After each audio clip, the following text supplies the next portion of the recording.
Hey guys, what's up? This is DJ Morgana again. I was about to do this video yesterday, but I came home very late last night, like 2 or 3 something, because I was at a party, with my family and stuff, and I think it was for Father's Day, I believe. But anyway, and plus also, my battery was dying too, so we went over to this party and everything was cool, had some food, stuff like that, had a drink, and it was good. But then a couple days ago, I think it was the day before or 2 days before, I was listening to a video by this guy named Werks, and he's from that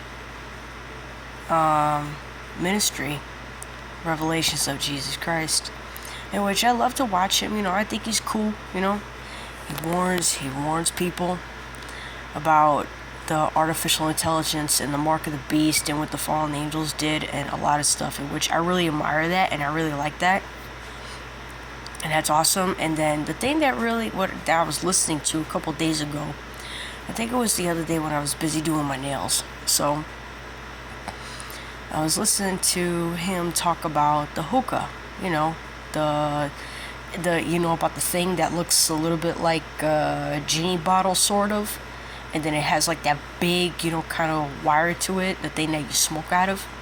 It's kind of different than vaping and different than a cigarette, even though it probably doesn't have toxins in it, but it's still like you're smoking. And then I found out that it came from India, so the hookah is also a ritual. And little did I know, but even though I was thinking about this, that at that party, the one where my cousin was DJing at in Orlando, that at that party, I saw one of the hookahs there. And then I looked at that and I said, that's that demonic ritual that these people are doing. And mind you, I was sitting somewhere in the front, in like one of those booths, right? The booths.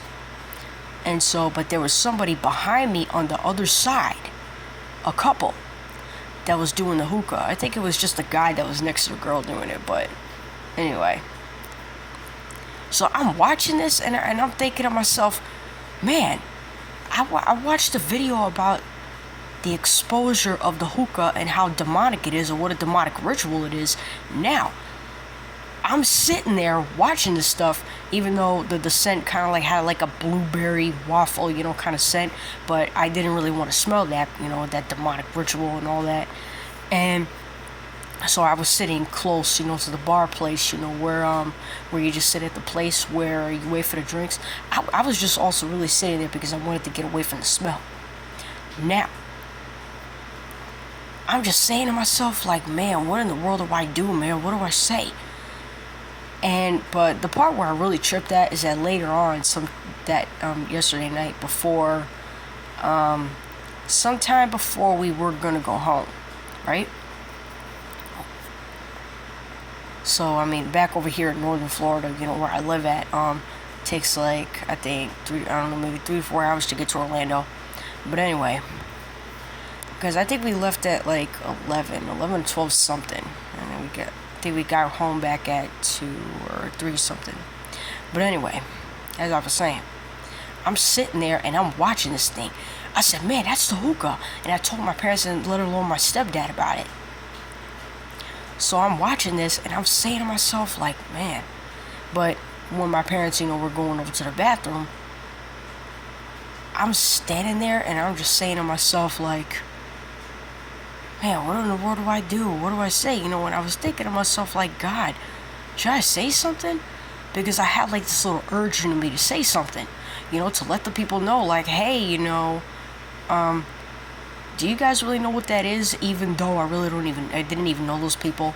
They were just a couple, and I didn't even know them personally, but out of curiosity, and also out of love for people's souls, to let them know and say, hey, by the way, I don't know if you guys realize that this thing comes from India, even though it's been around for centuries, and it's like a demonic ritual. But even though, when my stepdad came out, I said, hey, I'm thinking about letting those people know. But the thing that really tripped me out is that I regret telling him that. I regret letting my stepdad know. And so he's like, oh, you gotta mind your business, things like that, which somewhere in me just doesn't agree with that, because y'all already know, man, in the Bible days, if you was saying or doing something that wasn't right, if you was living in ancient Israel, man, there was no minding your business. Everybody got involved to find out what's up. So, anywho, and then he goes over to my mom, and tells my mom, and I'm saying to myself, like, man, why in the world are you going over to mom? For what reason? Like, come on, are you a little boy or something? I didn't really tell him that. I wanted to, but I kept it in my head. So, and for now on, when it comes to me trying to or wanting to evangelize to people, or if God really wanted me to say something, I'm the type of person, man, I'm really starting to turn to this person like, listen, I'm going to do whatever God wants me to do, okay? You stay out of it. You're not going to interfere with me evangelizing to someone. And the thing is that I think about people's souls, and like I said in a couple of my other videos, like, do we Christians really care, man? Now I know some people, and even some so-called Christians in America, they're going to say things like, oh, well, you're at the club, and you're in the streets, and you're in the store, and, you shouldn't be talking about that. First of all, I really don't care where I'm at, okay? Where I'm at doesn't really matter at the end of the day. You know what really matters? People's souls on this planet matter. Warning people matters, because God forbid, man, if us Christians in America stop letting people know what's up, and letting people know that there's a hell, and telling people about drugs and how evil and wicked it is, let alone casting demons out of people. And I'm just saying, man, like, if us Christians, man, if we don't do our job, man, and we don't do what we're supposed to do here on earth, it's like, if we don't do our job, someone's blood is going to be required at our hands, man, and that's a scary type of punishment, and that's a scary type of consequence, and me personally, I really don't want that. And I was trying to let my parents know, like, look, I'm scared of God, okay, because I know what he's capable of, and in my mind, I'm just saying to myself, like, okay, well, so which one is important? Should I not warn the people, or do you just want to say mind my own business and stuff like that? No, there's no way I'm minding my own business. Not on my watch. Or as a matter of fact, not on God's watch. Because if God wants me to do something and God wants me to say something, then guess what? I'm going to do it and I'm going to say it. And I really don't care where I'm at, to be honest. Because God could be anywhere. Not just limited to church, not just limited to home, not just limited to in the streets or in the stores. God could be anywhere. Anywhere. And then in the video where I was listening to, I said, when he even talked about that the Euphrates River was drying up, that's another scary thing. Because even when I was in the car going over there to that party yesterday with my family, I'm just thinking to myself, like, man, we're just running out of time. And, like, how long are us Christians in America going to keep playing? And like I said in one of my other videos, we live too comfortably over here in America. Now, I'm not saying don't chill out. I'm not saying don't thank God for the comfort and the freedom that we have over here in America. But here's the thing.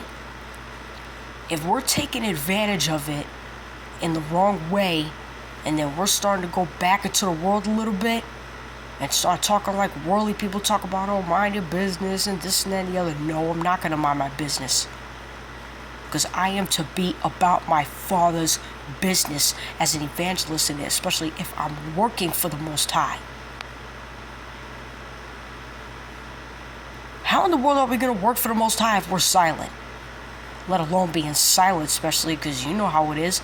Evil prevails when good people do nothing. That is so true. Who's going to holla? Somebody gotta holler. Somebody gotta get up and say something.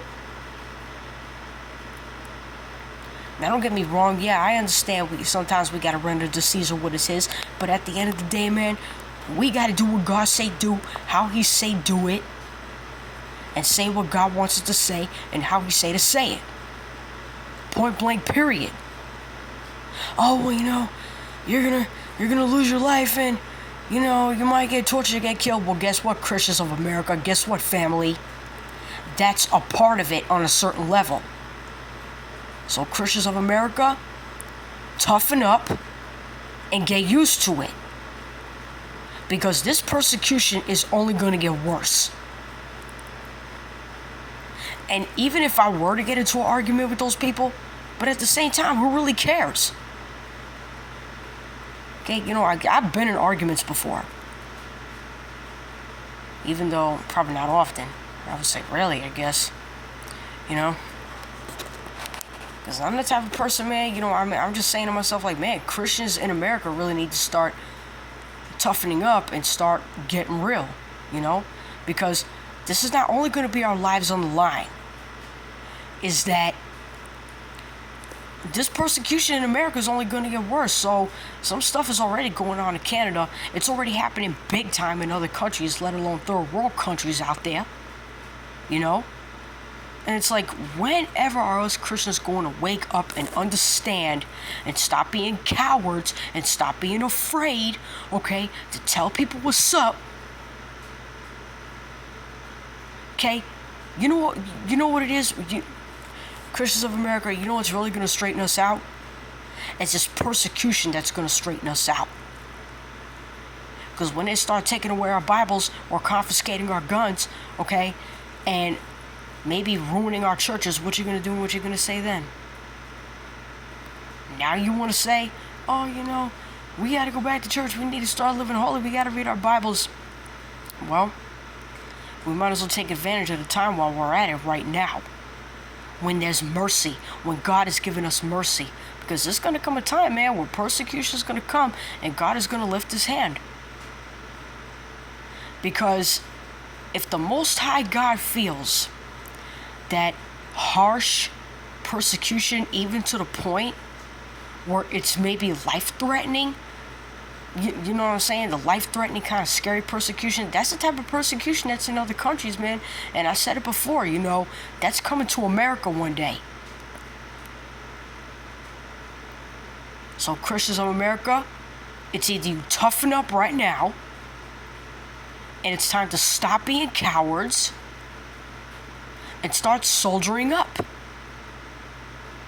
Or, if we don't do our job on earth, I hate to break it to you, saints. If we don't do our job on earth, and we don't do what the Father's calling us to do, we're going to pay the consequences for it. Now, me personally, I'm scared of God. And out of respect for the Most High, I don't want God to be upset with me, man. I really don't. I want to do whatever it takes to please him. And I'm going to be honest, to those Christians that say, oh, you're going to get killed and stuff like that. Yeah, well, Christians of America, like I said, get used to it and toughen up and stop playing games. Okay? The demons out there, they're not your friend. They're not my friend. So it's about time we start toughen up and started getting spiritually vigorous, let's say.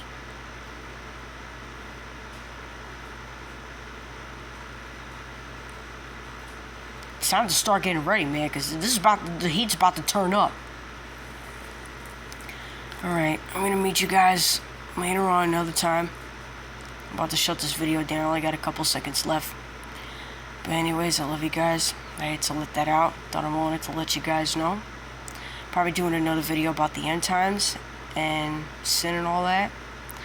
And I want to say I love you guys. Peace out. Shalom.